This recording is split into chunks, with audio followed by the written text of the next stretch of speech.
Welcome to post market analysis. ನೀವು ನೋಡಬಹುದು over all market ಏನಿತ್ತಂತಂದ್ರೆ ನೆಗೆಟಿವ್ ಅಲ್ಲಿ ಓಪನ್ ಆಯ್ತು. ನೆಗೆಟಿವ್ ಅಲ್ಲಿ ಓಪನ್ ಆಗಿ ಆಮೇಲೆ ಒಂದು ಸೆಕೆಂಡ್ ಹಾಫ್ ಅಲ್ಲಿ ಒಂದು 10:30 ಆ ತರ ಏನಾಯ್ತು ಅಂತಂದ್ರೆ ಒಂದು ಪಾಸಿಟಿವ್ ಮೂಮೆಂಟಮ್ ಬಂತು. ಅಲ್ಲಿ ಮಾರ್ಕೆಟ್ ಸ್ವಲ್ಪ ರಿಕವರ್ ಆಯ್ತು. ಮತ್ತೆ ಲಾಸ್ಟ್ ಮೂಮೆಂಟ್ ಅಲ್ಲಿ ಸ್ವಲ್ಪ ಸೆಲ್ಲಿಂಗ್ ಪ್ರೆಷರ್ ಬಂತು. ನಾವು ಸೆಕ್ಟರ್ಸ್ ವೈಸ್ ನೋಡ್ತೀವಿ ಅಂತಂದ್ರೆ ಇವತ್ತು ಟಾಪ್ ಲೂಸರ್ಸ್ ಯಾವ್ದು ಅಂತಂದ್ರೆ ನಿಫ್ಟಿ ಐಟಿ ಟಾಪ್ ಲೂಸರ್ಸ್ ಇವತ್ತು ಮೋರ್ ದೆನ್ 1.4% ಡೌನ್ ಆಗಿದೆ. ಮಿಕ್ಕಿದ ಆಟೋ FMCG ಎಲ್ಲ ಏನಂತಂದ್ರೆ 0.8 0.9% ಎಲ್ಲ ಡೌನ್ ಆಗಿದೆ. ಮತ್ತೆ ಇವತ್ತು ಹೈಯೆಸ್ಟ್ ಟಾಪ್ ಗೇನರ್ಸ್ ಯಾರು ಅಂತಂದ್ರೆ ಸೆಕ್ಟರ್ಸ್ ಅಲ್ಲಿ ಮೀಡಿಯಾ ನೋಡಿ ಅರೌಂಡ್ 4.39% ಅಪ್ ಆಗಿದೆ. ಮತ್ತೆ ಮೀಡಿಯಾ ಸ್ಮಾಲ್ ಫೈನಾನ್ಷಿಯಲ್ ಸರ್ವಿಸ್ ಎಲ್ಲ 1% ಅಪ್ ಆಗಿದೆ. Consumer durables 0.8%. ಇದೆಲ್ಲ ಸೆಕ್ಟರ್ಸ್ ಅಲ್ಲಿ.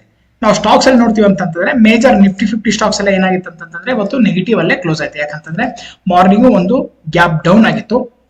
ಗ್ಯಾಪ್ ಡೌನ್ ಆದ್ಮೇಲೆ ಏನಾಯ್ತು ಅಂತಂದ್ರೆ ಲೈಕ್ ಸ್ವಲ್ಪ ರಿಕವರಿ ಆಗಿ ಲಾಸ್ಟ್ ಮೂಮೆಂಟ್ ಅಲ್ಲಿ ಸ್ವಲ್ಪ ಸೆಲ್ಲಿಂಗ್ ಪ್ರೆಷರ್ ಬಂದ ಕಾರಣ ಏನಾಯ್ತು ಅಂತಂದ್ರೆ ಎಲ್ಲಷ್ಟು ಏನಾಯ್ತು ಅಂತಂದ್ರೆ ನೆಗೆಟಿವ್ ಅಲ್ಲೇ ಕ್ಲೋಸ್ ಆಯ್ತು. ಅಲ್ಲೇ ಇಲ್ಲಿ ಒಂದು ಮಾತ್ರ ಪಾಸಿಟಿವ್. ಅದೆಲ್ಲ ಯಾವ್ದು ಅಂತಂದ್ರೆ only financial sectors.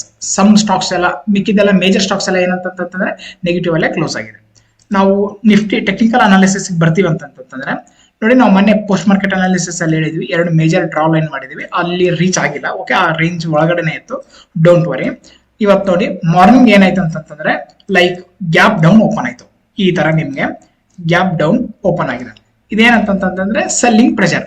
Okay, gap down open ಆಯ್ತು. ಗ್ಯಾಪ್ ಡೌನ್ ಓಪನ್ ಆದ್ಮೇಲೆ ಏನಾಗಿದೆ ಅಂತಂದ್ರೆ ಮತ್ತೆ ಸೆಲ್ಲಿಂಗ್ ಪ್ರೆಷರ್ ಕಾಣಿಸ್ತು. ಮತ್ತೆ ಡೇ ಲೋ ಬ್ರೇಕ್ ಅಂದ್ರೆ ಇವತ್ತಿನ ಡೇ ಲೋ ಬ್ರೇಕ್ ಮಾಡಿದ್ರೆ ಏನಂತ ಅರ್ಥ, ನೆಗೆಟಿವ್ ಅಂತೇಳಿ ಅರ್ಥ. ಈ ತರ ಡೌನ್ ಟ್ರೆಂಡ್. ಅದಾದ್ಮೇಲೆ ಈ ಮೂಮೆಂಟ್ ಅಲ್ಲಿ ನಮ್ಗೆ ಒಂದು ಬುಲ್ಲಿಶ್ ಎಂಗಲ್ಫಿಂಗ್ ಬಂತು. ಅಲ್ಲಿಂದ ಮಾರ್ಕೆಟ್ ಏನಂತಂದ್ರೆ ಸ್ಲೋ ಆಗಿ ಈ ತರ ಮಾರ್ಕೆಟ್ ಮೇಲೆ ಹೋಯ್ತು. ನೋಡಿ, ನಮ್ಗೆ ಇದು ಮೇನ್ ರೆಸಿಸ್ಟೆನ್ಸ್ ಇತ್ತು. ಏನಾಯ್ತು, ಒಂದ್ಸತಿ ಆ ತರ ಹೋದ್ಮೇಲೆ ಇಲ್ಲಿ ಆಲ್ಟ್ ಆಯ್ತು. ಮತ್ತೆ ಮಾರ್ಕೆಟ್ ಮೇಲೆ ಹೋಗಿ ಸ್ವಲ್ಪ ಆಲ್ಟ್ ಆಗಿ ಪ್ರೈಸ್ ಆಕ್ಷನ್ಸ್ ಪಾಸಿಟಿವ್ ಮಾಡಲಿಲ್ಲ, ಮತ್ತೆ ನೆಗೆಟಿವ್ ಅಂದ್ರೆ ಪ್ರೀವಿಯಸ್ ಲೋ ಬ್ರೇಕ್ ಮಾಡಿ ಡೌನ್ ಸೈಡ್ ಬಂದು ಮಾರ್ಕೆಟ್ ಕ್ಲೋಸ್ ಆಯ್ತು. ಇದು ಟೆಕ್ನಿಕಲ್ ಅನಾಲಿಸಿಸ್ ಪ್ರಕಾರ. ನಾವು ಇದನ್ನೇ ರೇನ್ಬೋ ಸ್ಟ್ರಾಟಜಿ ಅಥವಾ ಇಲ್ಲ ಅಂತಂದ್ರೆ ಲೈಕ್ ಸಪೋರ್ಟ್ ಅಂಡ್ ರೆಸಿಸ್ಟೆನ್ಸ್ ಆಗಿ ಮಾಡ್ತೀವಿ ಅಂತಂದ್ರೆ ನೀವು ನೋಡ್ಬೋದು. ನೋಡಿ, ರೇನ್ಬೋ ಸ್ಟ್ರಾಟಜಿ ಆಗ್ತೀವಿ ಅಂತಂದ್ರೆ ನಾವು 2-3 ಟ್ರೇಡ್ ಪರ್ಫೆಕ್ಟ್ ಆಗಿ ಸಿಕ್ಕಿದೆ. ಸೊ ಎಲ್ಲ ನಿಮ್ಗೆ ಪ್ರಾಫಿಟ್ ಕೊಟ್ಟಿದೆ 2-3 ಟ್ರೇಡ್. ಫಾರ್ ಎಕ್ಸಾಂಪಲ್ ನೋಡಿ, ನಿಮ್ಗೆ ಮಾರ್ನಿಂಗ್ ಒಂದು ಸೆಲ್ಲಿಂಗ್ ಬಂತು 1:3, ಮತ್ತೆ ಇಲ್ಲೇ ನಿಮ್ಗೆ ಬೈಯಿಂಗ್ ಬಂತು ನೋಡಿ 1:5 ಟಾರ್ಗೆಟ್. ಈಸಿಲಿ 1:5 ಇಲ್ಲಿಂದ ಇಲ್ಲಿ ತನಕ ಹೋಗಿದೆ. ನಾವು ಪಾಯಿಂಟ್ಸ್ ಅಲ್ಲಿ ನೋಡ್ತೀವಿ ಅಂತಂದ್ರೆ ನೋಡಿ, ಈ ಪಾಯಿಂಟ್ಸ್ ಇಲ್ಲಿಂದ ಹಿಡಿದು ಇಲ್ಲಿ ತನಕ ಅರೌಂಡ್ 102 ಪಾಯಿಂಟ್ಸ್ ಅಂತಂದ್ರೆ ಇಂಟ್ರಾಡೇ ಅಲ್ಲಿ ಬಿಗ್ ಟಾರ್ಗೆಟ್ ಇದ್ದಂಗೆ. ನೆಕ್ಸ್ಟ್ ಇಲ್ಲಿ ನಮಗೆ ಎಲ್ಲಾ ಕಲರ್ ಚೇಂಜ್ ಆಯ್ತು, ಬಟ್ ಕ್ಯಾಂಡಲ್ ಲೋ ಬ್ರೇಕ್ ಮಾಡಿಲ್ಲ. ಸೊ ಹಂಗಾಗಿ ನಾವು ಟ್ರೇಡ್ ತಗೊಳಂಗಿಲ್ಲ ಫಾರ್ ಡೌನ್ ಸೈಡ್. ಅದಾದ್ಮೇಲೆ ಮತ್ತೆ ನಮ್ಗೆ ಒಂದು ಸಿಗ್ನಲ್ ಬಂತು ಅಪ್ ಸೈಡ್ಗೆ. ನೋಡಿ, ನೀಟಾಗಿ ಟ್ರೇಡ್ ತಗೊಂಡ್ರೆ ನಾವು ಮತ್ತೆ ಬಿನ್. ಇಲ್ಲಿ ಒಂದು ಟ್ರೇಡ್ ಪ್ರಾಫಿಟ್, ಇಲ್ಲಿ ಒಂದು ಟ್ರೇಡ್, 2 ಟ್ರೇಡ್, ಇಲ್ಲಿ 3 ಟ್ರೇಡ್, ಮತ್ತೆ ರಿವರ್ಸ್ ನೀವು ತಗೋತೀರ ಅಂತಂದ್ರೆ 4 ಟ್ರೇಡ್. ಬಟ್ ಏನಂತಂದ್ರೆ maximum per day only 3 trade ಅಷ್ಟೇ ಮಾಡಬೇಕು, ಪ್ರಾಫಿಟ್ ಆಗಲಿ ಲಾಸ್ ಆಗಲಿ. ಓಕೆ, ಅದ್ರ ಪ್ರಕಾರ ನೀವು ಈ ರೈನ್ಬೋ ಪ್ರಕಾರನೇ ಮಾಡ್ತೀರಾ ಅಂತಂದ್ರೆ ಯಾವುದೇ ನ್ಯೂಸ್ ಗೊತ್ತಿರಲಾರ್ದು ನೀವು ಈ ರೈನ್ಬೋ ಸ್ಟ್ರಾಟಜಿಯಲ್ಲಿ ನೀವು ದುಡ್ಡು ಮಾಡ್ಬೋದು.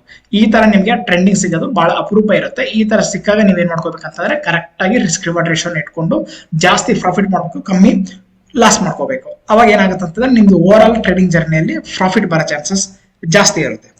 ಅದೇ ತರ ನಾವು ಸಪೋರ್ಟ್ ಅಂಡ್ ರೆಸಿಸ್ಟೆನ್ಸ್ ಆಗ್ತೀವಿ ಅಂತಂದ್ರೆ ನೋಡಿ, ಸಪೋರ್ಟ್ ಅಂಡ್ ರೆಸಿಸ್ಟೆನ್ಸ್ ಅಲ್ಲಿ ನಾವು ಡ್ರಾ ಮಾಡ್ತೀವಿ ಅಂತಂದ್ರೆ ಇಲ್ಲಿ ನೀವು ಬಂದು ನಮ್ದು ಸಪೋರ್ಟ್ ಅಂಡ್ ರೆಸಿಸ್ಟೆನ್ಸ್ ತಗೋಬೇಕು. ಓಕೆ, ಇಲ್ಲಿ ನೀವು ಈ ತರ ಹಾಕೊಂಡ್ ಬಿಡ್ತೀರ ಅಂತಂದ್ರೆ ಸಪೋರ್ಟ್ ಅಂಡ್ ರೆಸಿಸ್ಟೆನ್ಸ್ ನೋಡಿ, ಎಕ್ಸಾಕ್ಟ್ ಆಗಿ ಏನಂತಂದ್ರೆ ಸಪೋರ್ಟ್ ಇಂದನೇ ಮಾರ್ಕೆಟ್ ಮೇಲೆ ಹೋಗಿದೆ, ರೆಸಿಸ್ಟೆನ್ಸ್ ಇಂದನೇ ಮಾರ್ಕೆಟ್ ರಿವರ್ಸ್ ಆಗಿದೆ. ಸಪೋರ್ಟ್ ಇಂದನೇ ಮಾರ್ಕೆಟ್ ಮೇಲೆ, ರೆಸಿಸ್ಟೆನ್ಸ್ ಇಂದ ಮಾರ್ಕೆಟ್ ಕೆಳಗಡೆ. ವೆರಿ ನೀಟ್ ಆಗಿ ಇಲ್ಲೆಲ್ಲ ನಿಮಗೆ ಸಪೋರ್ಟ್ ಲೆವೆಲ್, ಇಲ್ಲಿಂದ ಮಾರ್ಕೆಟ್ ಮೇಲೆ ಹೋಗ್ಬೇಕು. ಅದ್ರ ಜೊತೆ ನಮ್ದು ರೇನ್ಬೋನು ಆಕ್ಟಿವೇಟ್ ಆಗಿಬಿಡ್ತು ಅಂತಂದ್ರೆ ನಮಗೆ ಡಬಲ್ ಕನ್ಫರ್ಮೇಶನ್. ಅದೇ ತರ ರೆಸಿಸ್ಟೆನ್ಸ್ ಜೊತೆ ರೇನ್ಬೋ ಸೆಲ್ಲಿಂಗ್ ಕಡೆ ಬಂದ್ಬಿಡ್ತು ಅಂತಂದ್ರೆ ನಿಮಗೆ ಡಬಲ್ ಕನ್ಫರ್ಮೇಶನ್. ಇದು using support and resistance. So ನಾಳೆ ಮಾರ್ಕೆಟ್ ಏನಾಗುತ್ತೆ ಅಂತ ಹೇಳಿ ನೋಡೋಣ. ಇವಾಗ ನಮಗೆ ಮೇನ್ ಸಪೋರ್ಟ್ ಅಂಡ್ ರೆಸಿಸ್ಟೆನ್ಸ್ ಅಂತಂದ್ರೆ ಆ 2 ಲೈನ್ಗಳನ್ನ ನಾವು ಹಾಕಿದ್ವಲ್ಲ, ಅದು ಮೇನ್ ಸಪೋರ್ಟ್ ಅಂಡ್ ರೆಸಿಸ್ಟೆನ್ಸ್. ಅದು ಫುಲ್ 1 ಮಂತ್ ಇದೆ, 1 ಮಂತ್ ಅಲ್ಲ 1.5 ಮಂತ್ ಇದೆ.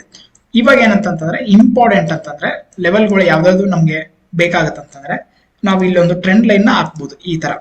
ಯಾಕಂದ್ರೆ ಇದು ಸಪೋರ್ಟ್ ಲೆವೆಲ್ ಹತ್ರ ಇದೆ. ಮತ್ತೆ ನಮ್ಗೆ ಏನಂದ್ರೆ ಇಲ್ಲಿ ನಮ್ಗೆ ಒಂದು ರೆಸಿಸ್ಟೆನ್ಸ್ ಲೆವೆಲ್ ಆಗುತ್ತೆ.